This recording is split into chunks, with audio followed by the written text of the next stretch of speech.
সুপ্রিয় বিজ্ঞান বিভাগের শিক্ষার্থীবৃন্দ, তোমাদের আজকের ক্লাসে স্বাগত। তোমাদের জীববিজ্ঞান প্রথম পত্রের উদ্ভিদের প্রজনন নিয়ে আলোচনা করেছিলাম বিগত দুই ক্লাসে। এবং বিগত দুই ক্লাসে প্রজননের প্রকারভেদ, প্রজনন কাকে বলে এবং যৌন প্রজননের বিভিন্ন দিক নিয়ে আলোচনা করা হয়েছিল। আজকে অযৌন জনন নিয়ে আলোচনা করব এবং আজকে এই চ্যাপ্টারের শেষ ক্লাস। অযৌন জননটা আসলে কি? আমরা যৌন জনন যেরকম পড়ছিলাম যে যৌন জনন হচ্ছে দুইটা ভিন্ন ধরনের গ্যামেটের মিলনের ফলে যে প্রক্রিয়া, মিলনের যে প্রক্রিয়া সেটা হচ্ছে যৌন জনন। তাহলে আর অযৌন জনন হচ্ছে এখানে পুংগ্যামেট স্ত্রী গ্যামেটের কোনো বিষয় নেই। এখানে পুংগ্যামেট স্ত্রী গ্যামেটের মিলন ছাড়াই অন্য যে উপায়ে জনন ক্রিয়া সম্পন্ন হয় তাকে অযৌন প্রজনন বলা হয়। এখন এইটা সাধারণত দুই ধরনের।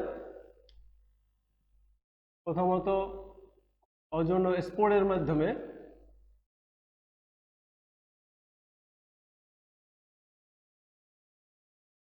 আর একটা হচ্ছে দেহ অঙ্গের মাধ্যমে বা দৈহিক অঙ্গের মাধ্যমে।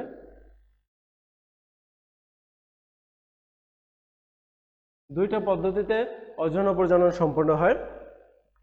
তো বিভিন্ন ধরনের স্পোর সাধারণত নিম্ন শ্রেণীর উদ্ভিদ যেমন ছত্রাক, শৈবাল, তারপরে ব্রায়োফাইটা, টেরিডোফাইটা এদের ক্ষেত্রে দেখা যায়। এবং এদের ক্ষেত্রে তোমরা পূর্ববর্তীতে পঞ্চম ষষ্ঠ অধ্যায়ে দেখেছ যে বিভিন্ন ছত্রাকের বিভিন্ন ধরনের স্পোর থাকে, অডিওস্পোর, ক্লামাইডোস্পোর, আর্থোস্পোর, তারপরে শৈবালের বিভিন্ন জুওস্পোর, অ্যাপ্লানোস্পোর, বিভিন্ন ধরনের স্পোর দেখা গেছে। সেই স্পোর উৎপাদনের মাধ্যমেই মূলত অযৌন জনন সম্পন্ন করে। তাহলে যেহেতু আমরা অযৌন স্পোর, বিভিন্ন ধরনের অযৌন স্পোর আমরা পূর্ববর্তী অধ্যায়ে পড়েছি, সুতরাং এখানে এই বিষয়ে বিস্তারিত আলোচনা করব না। আমাদের দ্বিতীয় টপিক যেটা, সেটা হচ্ছে দেহ অঙ্গের মাধ্যমে, অর্থাৎ একটা উদ্ভিদের দেহের বিভিন্ন অঙ্গের মাধ্যমে, সেটা মূলের মাধ্যমে হতে পারে, পাতার মাধ্যমে হতে পারে, কাণ্ডের মাধ্যমে হতে পারে। উদ্ভিদের বিভিন্ন অঙ্গের মাধ্যমে যে জনন সম্পন্ন হয় সেটাই হচ্ছে দৈহিক অঙ্গের মাধ্যমে অযৌন জনন, এবং এটাকে সাধারণত অঙ্গজ জনন বলা হয়। এই দৈহিক জনন অঙ্গ যেটা, এটা আরেকটা নাম হচ্ছে অঙ্গজ জনন। যেহেতু বিভিন্ন ধরনের অঙ্গের মাধ্যমে এটা সম্পন্ন হয়, সেই জন্য এটা অঙ্গজ জনন। এই অঙ্গজ জননটাকে আবার দুই ভাগে ভাগ করা হয়েছে। একটা হচ্ছে কৃত্রিম আর একটা প্রাকৃতিক, বা বলতে পারি স্বাভাবিক।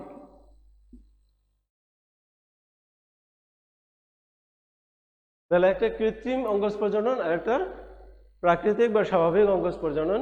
প্রাকৃতিক বা স্বাভাবিক অঙ্গজ প্রজনন হচ্ছে যেটা প্রকৃতিতে প্রতিনিয়ত ঘটতেছে, বিভিন্ন অঙ্গের মাধ্যমে যে অযৌন জনন ঘটে, সেটা হচ্ছে প্রাকৃতিক অঙ্গজ জনন। আর মানুষ কৃত্রিমভাবে, অর্থাৎ আমরা কৃত্রিমভাবে যদি কোনো অযৌন জনন ঘটাই, বিভিন্ন দেহ অঙ্গের মাধ্যমে যদি জনন প্রক্রিয়া সম্পন্ন করি, তাহলে সেটাকে বলা হয় কৃত্রিম অঙ্গজ জনন।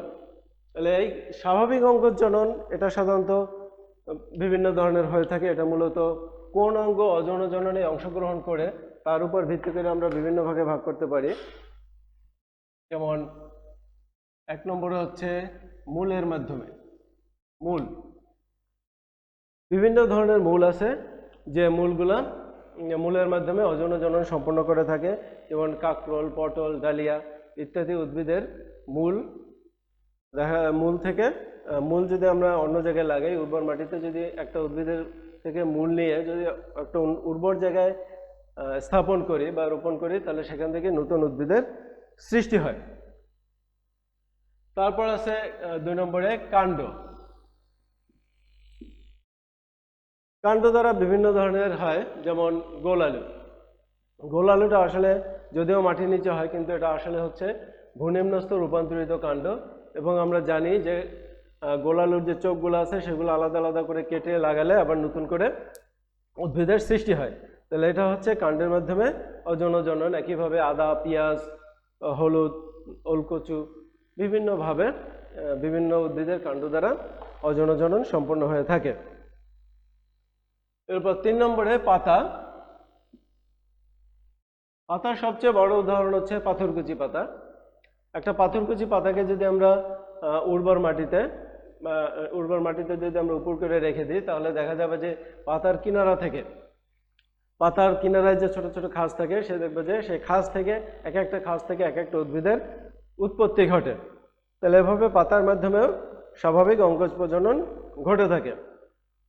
এরপর আছে বুলবিল বা কক্ষমুকুল।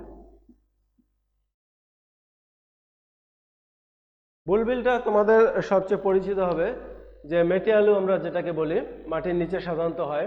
কিন্তু দেখবা যে এই উদ্ভিদের কক্ষে, পাতার কক্ষেও ছোট ছোট আলুর মতো ছোট একটা অংশ হয়, এরকম ছোট ছোট হয়। এইগুলাকে বলা হয় বুলবিল। এই বুলবিল থেকেও নতুন উদ্ভিদের সৃষ্টি, অর্থাৎ বুলবিলটাকে যদি আমরা রোপণ করি, সেখান থেকে নতুন উদ্ভিদের সৃষ্টি হবে। এরপরে আছে মুকুলোদ্গম। এগুলো তোমরা স্টিচ জাতীয় ছত্রাকে দেখেছো, যে সাধারণত কি হয়, যে এককোষী ছত্রাক যদি এরকম হয়, একটা এককোষী ছত্রাক, এখানে পরিবেশ যখন অনুকূল থাকে তখন এক প্রান্ত থেকে এরকম উপবৃদ্ধির সৃষ্টি হয়। এই উপবৃদ্ধিটা আস্তে আস্তে বড় হতে থাকে। এই উপবৃদ্ধিটাকে বলা হয় বাড বা মুকুল। এবং এই মুকুলটা আস্তে আস্তে বড় হয়, আর এখানে খাঁজের সৃষ্টিটা আলাদা হয়ে যায়। এই মুকুলটা আলাদা হয়ে যখন মাটিতে পতিত হয়, তখন এখান থেকে বা অন্য কোথাও পতিত হয়, সেখান থেকে আবার নতুন করে আরেকটা উদ্ভিদের সৃষ্টি হতে পারে। তাহলে এভাবে ইস্ট থেকে হতে পারে। এরপরে আছে আরো যদি দেখি, তাহলে পর্ণকাণ্ড। পর্ণকাণ্ড হচ্ছে, যারা ফণিমনসা উদ্ভিদ দেখেছো, যে ফণিমনসা সবুজ শক্ত থাকে, ফণিমনসার পাতা সাধারণত কাঁটায় রূপান্তরিত থাকে। আমরা যে সবুজ অংশটা দেখি, সেই অংশটা হচ্ছে মূলত কাণ্ড, এবং এই কাণ্ডটাকে বলা হয় পর্ণকাণ্ড। এই কাণ্ডটাকে বিচ্ছিন্ন করে আলাদা করে যদি আবার আমরা অন্য কোথাও লাগাই, তাহলে বা রোপণ করি, তাহলে সেখান থেকে আবার নতুন করে ফণিমনসার সৃষ্টি হবে। তাহলে আমরা 6 ধরনের, এরকম আরো বিভিন্ন ধরনের স্বাভাবিক অঙ্কুজ জনন দেখা যায়। এরপর আমরা দেখি কৃত্রিম অঙ্কুজ প্রজনন। কৃত্রিমভাবে আমরা যে অঙ্কুজ প্রজনন ঘটাই, এটা সবচেয়ে আমাদের কাছে পরিচিত, যেটাকে বলা হয় কলম। বিভিন্ন ধরনের কলম সৃষ্টির মাধ্যমে আমরা কৃত্রিম প্রজনন সম্পন্ন করে থাকি। তাহলে কৃত্রিম প্রজননের মধ্যে আছে 1 নম্বরে আমরা যদি ধরি কাটিং বা শাখা কলম বলা হয়। শাখা কলম ইংরেজিতে বলা হয় কাটিং। তাহলে শাখা কলমটা হচ্ছে যে এরকম একটা শাখা, যদি আমরা মাঝখান থেকে যে কোনো ছুরি, দা, বটি যা দিয়েই হোক, কোনো ধারালো কোনো কিছু দিয়ে কেটে সেটাকে যদি আমরা মাটিতে আবার স্থাপন করি, তাহলে সেখান থেকে আবার নতুন করে ফুল, পাতা, বীজ এগুলো সৃষ্টি হবে। তাহলে এই পদ্ধতিকে বলা হয় কাটিং বা শাখা কলম।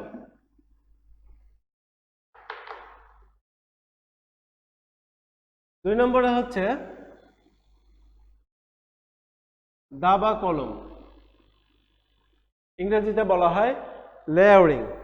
দাবা কলমটা কিরকম, যে এরকম যদি একটা গাছ থাকে, গাছের কাণ্ড যে কোনো একটা মাটির কাছাকাছি, এরকম যদি হয় যে মাটির কাছাকাছি একটা কাণ্ড, সেটা এরকম বাঁকিয়ে এই ভাস্কর অংশে, এই বাঁকিয়ে এই অংশটুকু যদি মাটির ভিতরে স্থাপন করা হয়, তাহলে দেখা যাবে যে এইখান থেকে মূল গজায়। এবং আরো ভালো হয় যদি মাটির নিচে যে অংশটুকু থাকে, এই অংশটুকুর বাকল যদি তুলে ফেলা হয়, মানে এখানে মাটির ভিতর দেওয়ার আগে বাকল তুলে তারপর যদি মাটি চাপা দেওয়া হয়, তাহলে ওইখান থেকে সহজে খুব সুন্দরভাবে মূল উৎপন্ন হয়। মূল উৎপন্ন হলে পরবর্তীতে এখান থেকে কেটে মূল সহ বাকি অংশটা থাকে, এই অংশটাকে আলাদা করে লাগালে নতুন উদ্ভিদের সৃষ্টি হয়। তাহলে এই পদ্ধতি থেকে বলা হয় দাবা কলম বা লেয়ারিং। এই পদ্ধতি কিন্তু একসাথে একটা কাণ্ড থেকে একাধিক কলম হতে পারে। যেমন এটা যদি একবারে না কইরা এইভাবে ঢেউ খেলানোর মতো করা হয়, যে এখানে যদি আবার মাটি চাপা দেওয়া হয়, তাহলে দেখা যাবে যে এখান থেকে একটা পাওয়া যাবে, এখান থেকে একটা পাওয়া যাবে। তাহলে এই পদ্ধতিতে একই কাণ্ড থেকে একাধিক দাবা কলম পাওয়া সম্ভব।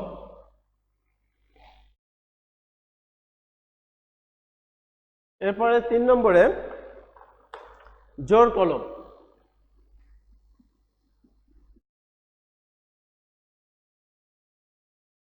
ইংরেজিতে বলা হয় গ্রাফটিং। এটা সাধারণত এখন বর্তমানে খুব বেশি পরিমাণে ব্যবহার করা হচ্ছে। যেমন উন্নত জাতের, আমরা যদি নার্সারি থেকে উন্নত জাতের আম গাছ কিনি, তাহলে দেখা যাবে যে সেগুলো গ্রাফটিং করা মূলত। তাহলে গ্রাফটিং করা হচ্ছে, আসলে গ্রাফটিং এর দুইটা অংশ থাকে। কারণ এখানে গ্রাফট করা হইলো, তাহলে নিচের অংশ যেটা, এটাকে বলা হয় স্টক, এবং এটা সাধারণত বন্য প্রজাতির হয়ে থাকে। কারণ হচ্ছে বন্য প্রজাতির যে উদ্ভিদগুলো থাকে তার শক্তি, ইমিউনিটি শক্তি, বিভিন্ন প্রতিকূলতা সহনীত শক্তি, বিভিন্ন ধরনের কার্যক্ষমতা বেশি থাকে, যার জন্য নিচের অংশটা স্টক হিসেবে নেওয়া হয় কোনো বন্য জাতের। ধরো আম গাছ যদি হয়, তাহলে কোনো আমাদের লোকাল যে আম যেগুলো আছে, সেই আম থেকে, আমের বীজ থেকে চারা গজে, সেই চারা থেকে নিচের অংশটা নেওয়া হয়। আর উপরের অংশটা নেওয়া হয়, যেমন আমরা যদি ফজলি আমের চারা করতে চাই, তাহলে সেই ক্ষেত্রে উপরের অংশটা, এই অংশটা নেওয়া হয় অন্য একটা ফজলি আম গাছের একটা কাণ্ড নেওয়া হয়। তাহলে এই অংশটাকে বলা হয় সায়ন। তাহলে আমাদের কাঙ্ক্ষিত অংশ যেটা, সে কাঙ্ক্ষিত অংশটুকুকে বলা হয় সায়ন, এবং যে উদ্ভিদের উপর আমরা সায়নটাকে বসাবো সেটাকে বলা হয় স্টক। তাহলে এখানে সায়নটা হচ্ছে গুরুত্বপূর্ণ বিষয়, এবং স্টকটাও একই সাথে, কারণ স্টকটাও ভালো হতে হবে। তাহলে এইভাবে সায়ন এবং স্টক জোড়া লাগায়, বিভিন্ন পদ্ধতিতে জোড়া লাগানো হয়। এই জোড়া লাগায় যে কলম করা হয়, এই কলমকে বলা হয় জোড় কলম বা গ্রাফটিং। অর্থাৎ এখানে জোড়া লাগানো হয়, দুইটা ভিন্ন উদ্ভিদকে একসাথে জোড়া লাগানো হয়।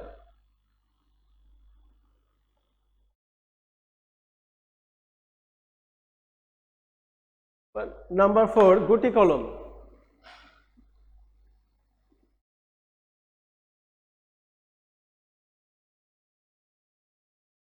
গুটি কলম হচ্ছে, এটা তোমরা দেখছো বা নিজেরা হয়তো করছো, সাধারণত আমাদের এলাকায় বা দেশে লেবু গাছে করা হয় গুটি কলম, বা বিভিন্ন জাম্বুরা গাছেও করা হয়। তাহলে গুটি কলম হচ্ছে যে এরকম একটা কাণ্ড, এই উদ্ভিদের কাণ্ড, দেখা গেল কাণ্ডের এই একটা জায়গা থেকে বাকল তুলে ফেলা হয়, বাকল তুলে উন্মুক্ত করা হয়। উন্মুক্ত করলে এখানে হিউমাস সমৃদ্ধ বিভিন্ন মাটি, গোবর মাটি বা বিভিন্ন দেওয়া হয়, দিয়ে এটাকে বেঁধে ফেলা হয়। বেঁধে ফেললে, এবং সাধারণত ভিতরে মাটি থাকে, উর্বর মাটি, হিউমাসযুক্ত মাটি থাকে, সাধারণত গোবর মাটি দেওয়া হয়, এবং তার উপরে নারকেলের ছোবড়া বা এই জাতীয় কিছু দিয়ে এটাকে বেঁধে ফেলা হয়। ফলে এটাকে দেখতে গুটির মতো বা মাকুর মতো দেখা যায়, এই জন্য এটাকে বলা হয় গুটি কলম। তাহলে এইভাবে রেখে দিলে, এবং এটাকে সবসময় আর্দ্র অবস্থায় রাখতে হবে, এই জন্য চারদিকে নারকেলের ছোবড়া দেওয়া হয়। নারকেলের ছোবড়া দেওয়ার কারণে বাষ্পায়ন কম হয়। বাষ্পায়ন কম হওয়ার কারণে যে এর ভিতরে সবসময় আর্দ্র অবস্থা থাকে, এবং এই আর্দ্র অবস্থা থাকলে এইখান থেকে এর ভিতরে মূল গজায়। তাহলে যখন একবারে গুটির বাইরের দিকে মূল চলে আসে, তখন এই গোড়ার দিকের এখান থেকে কেটে বিচ্ছিন্ন করে উদ্ভিদটাকে লাগানো হয়। লাগালে সে যে মূলটা গজাইছে এগুলাই মাটিতে ছড়ে নতুন উদ্ভিদের সৃষ্টি করে। তাহলে এই ধরনের কৃত্রিম প্রজননকে বলা হয় গুটি কলম।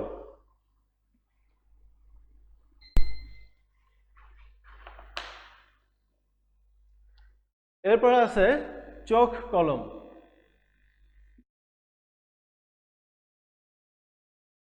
চোখ বলতে আসলে আমরা যেটাকে চোখ বুঝি সেটা হচ্ছে মূলত মুকুল, একটা উদ্ভিদের মুকুল অংশ, যে একটা উদ্ভিদের ছোট ছোট এরকম কয়েকটা পাতাযুক্ত একটা অংশ থাকে। সাধারণত দেখা যায় যে পাতার কক্ষে অথবা কাণ্ডের কক্ষে এরকম ছোট ছোট গুটির মতো হয়, এগুলোকে বলা হয় চোখ। তাহলে এই চোখটাকে তুলে নিয়ে বাকল সহ, এই একটা উদ্ভিদকে বাকল সহ তুলে নিয়ে আর একটা উদ্ভিদে ওইখানে গর্ত করে সেই জায়গাটায় যদি এই চোখটাকে বসাই দেওয়া হয়, বসাই দিয়ে এটাকে ভালো করে আটকে দিলে কিছুদিনের মধ্যে এখানে ক্যালাস তৈরি করে। এই যে চোখটাকে আটকে দেওয়া হলো, সে চোখটা ক্যালাস তৈরি করে, ক্যালাস তৈরি করে ওই উদ্ভিদের সাথে, যে উদ্ভিদের সাথে লাগানো হলো সেই উদ্ভিদের সাথে সংযুক্ত হয়ে যায়। সংযুক্ত হয়ে গেলে তখন ওই উদ্ভিদ থেকে প্রয়োজনীয় পুষ্টি উপাদান সে শোষণ করে, শোষণ করে এটা আস্তে আস্তে বড় হয়ে যায়। তখন এই কাণ্ডটা, এখান থেকে যে কাণ্ডটা উৎপন্ন হবে সেটা হবে আমরা আমাদের মূল কাঙ্ক্ষিত কাণ্ড।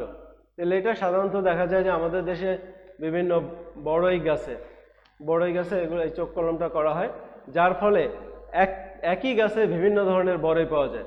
দেখা গেলো 5টা ডাল, 5টা চোখ যদি আমরা এভাবে 5টা চোখ কলম করি 5 ধরনের উদ্ভিদ থেকে, তাহলে 5 ধরনের বড়ই পাওয়া যাবে। এক এক ডালে এক এক ধরনের বড়ই উৎপন্ন হবে, সেটা হচ্ছে চোখ কলমের ফসল।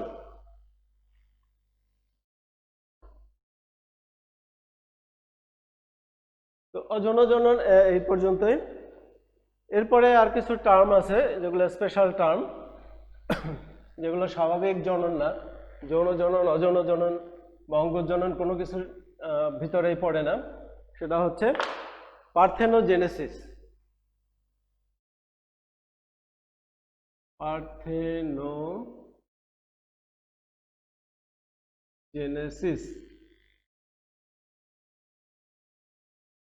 পার্থেনোজেনেসিস হচ্ছে সাধারণত আমরা কি জানি যে ডিম্বাণু শুক্রাণু মিলিত হয়, যৌন প্রজননের ক্ষেত্রে যেটা হয় যে ডিম্বাণু শুক্রাণু মিলিত হয়ে জাইগোট তৈরি করে, সেই জাইগোট বিভাজিত হয়ে ভ্রূণ তৈরি করে, সেই ভ্রূণ থেকে পরবর্তীতে নতুন উদ্ভিদের সৃষ্টি হয়। কিন্তু পার্থেনোজেনেসিস পদ্ধতি হচ্ছে যে এখানে শুক্রাণু ডিম্বাণুর মিলন ঘটে না। শুক্রাণু ডিম্বাণুর মিলন ছাড়াই যদি ভ্রূণ তৈরি হয়, নতুন করে উদ্ভিদ সৃষ্টি হয়, তাহলে সেটাকে বলা হয় পার্থেনোজেনেসিস। অর্থাৎ এখানে যৌন জনন ঘটে না, নিষেক ঘটে না, কিন্তু নিষেকের ফল পাওয়া যায়। তাহলে সেই ধরনের জনন প্রক্রিয়া বলতে পারো, এই ধরনের জনন প্রক্রিয়াকে বলা হয় বা নিষেক প্রক্রিয়াকে বলা হয় পার্থেনোজেনেসিস। এই পার্থেনোজেনেসিস দুই ধরনের হতে পারে। একটা হচ্ছে হ্যাপ্লয়েড পার্থেনোজেনেসিস,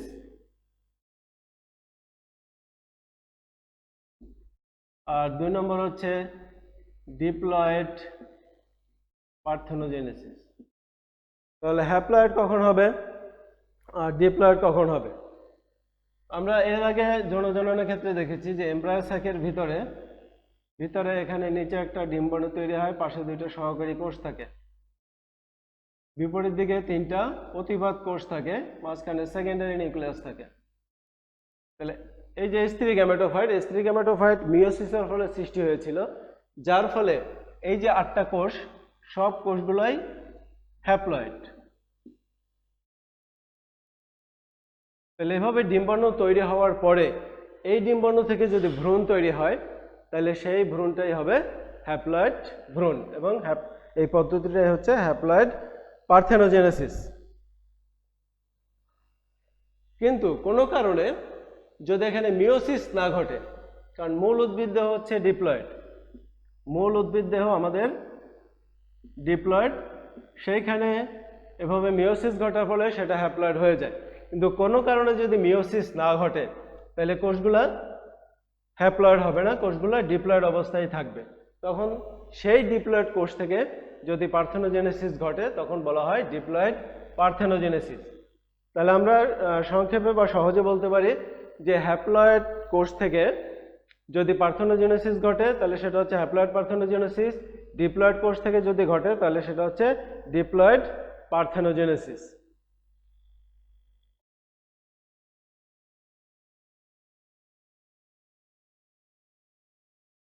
আরো কিছু টার্ম আছে, তারপরে আছে অ্যাপোস্পোরি।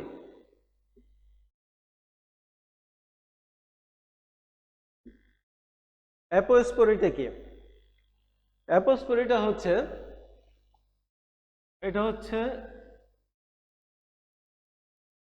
পুরো এমব্রায়ো স্যাকটা এরকম ছিল, এখানে নিউসেলাস, বাইরের দিকে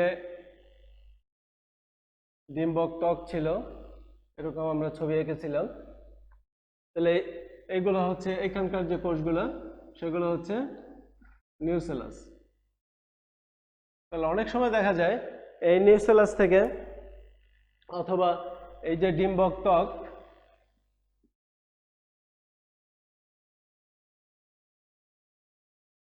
এদের থেকেও ভ্রূণ তৈরি হতে পারে। পার্থেনোজেনেসিস প্রক্রিয়া যেরকম হয় সে পার্থেনোজেনেসিস হয় ডিম্বাণু থেকে, কিন্তু এই ডিম্বকের নিউসেলাস অথবা ডিম্বক ত্বক এদের কোনো কোষ থেকে, এই সমস্ত কোষ থেকেও অনেক সময় ভ্রূণ তৈরি হতে পারে। তাহলে ভ্রূণ এভাবে যদি ভ্রূণ তৈরি হয় তাহলে সেগুলোকে বলা হয় অ্যাপোস্পোরি। আর আরেকটা টার্ম হচ্ছে অ্যাপোগ্যামি।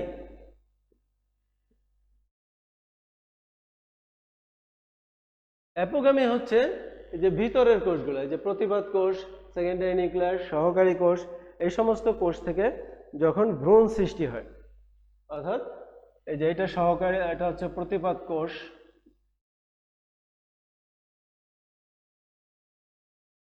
এই দুইটা হচ্ছে সহকারী কোষ,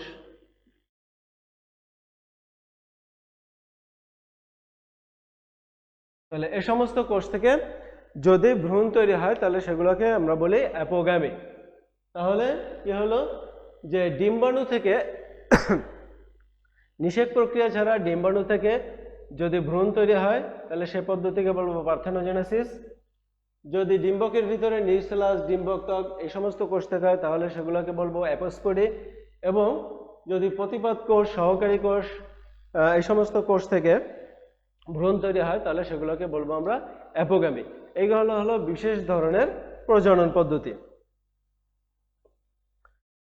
তাহলে এই হলো আমাদের মোটামুটি প্রজনন, উদ্ভিদের প্রজনন সম্পর্ক শেষ। এখন আমরা যদি একটা পার্থক্য দেখি, যে আগের ক্লাসে আমরা আগের দুই ক্লাসে যৌন জনন সম্পর্কে আলোচনা করেছি, আজকে অযৌন জনন সম্পর্কে আলোচনা করলাম। এখন এই দুইটা বিষয়ের পার্থক্যটা কি, একটা কিছু মৌলিক পার্থক্য আমরা দেখি। দুইটার ভিতর কি পার্থক্য দেখা যায়? অযৌন জনন, অযৌন জনন,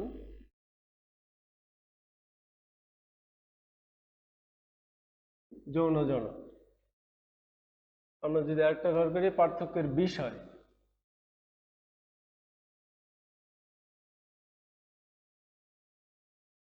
তাহলে কি হবে, কি কি পার্থক্য আমরা পাই? যেমন বিষয়ে যদি আমরা যদি গ্যামেট ধরি, গ্যামেট, তাহলে কি হবে যে আমরা সংজ্ঞার ভিতরে পড়েছি যে যৌন জননের ক্ষেত্রে পুংগ্যামেট, স্ত্রী গ্যামেট মিলিত হয়ে যে নিষেক প্রক্রিয়া করে সেটা হচ্ছে যৌন জনন। তাহলে যৌন জননের ক্ষেত্রে গ্যামেট উৎপন্ন হবে, যৌন জননের ক্ষেত্রে গ্যামেট উৎপন্ন হবে, অযৌন জননের ক্ষেত্রে গ্যামেট সৃষ্টি হবে না। গ্যামেট সৃষ্টি না হওয়ার ফলে তাদের মধ্যে মিলনের কোনো প্রশ্নই আসে না। এরপরে কোষ বিভাজন।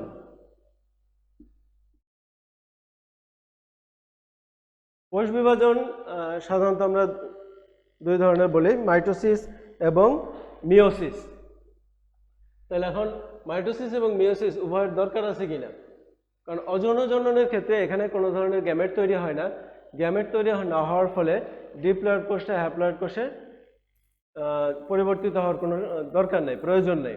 যার ফলে অযৌন জননের ক্ষেত্রে মাইটোসিস ঘটে কিন্তু মিওসিস ঘটে না, অর্থাৎ মিওসিসের প্রয়োজন হয় না।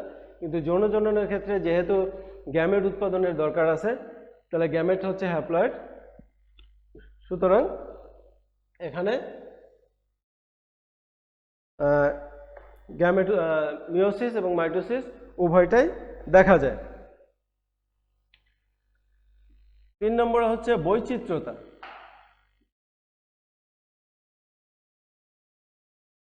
বৈচিত্র্যতা কখন হয়?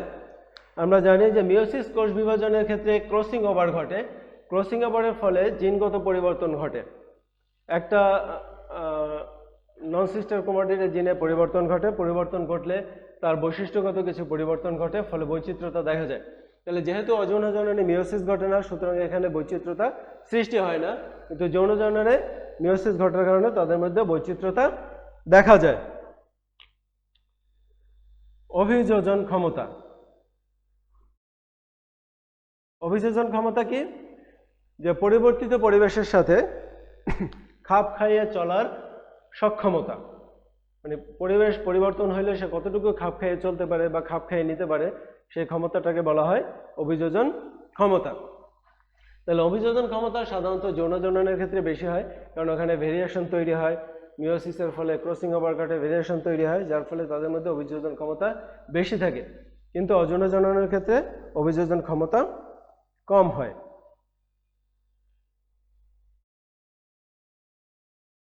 তারপর হচ্ছে নিষেক।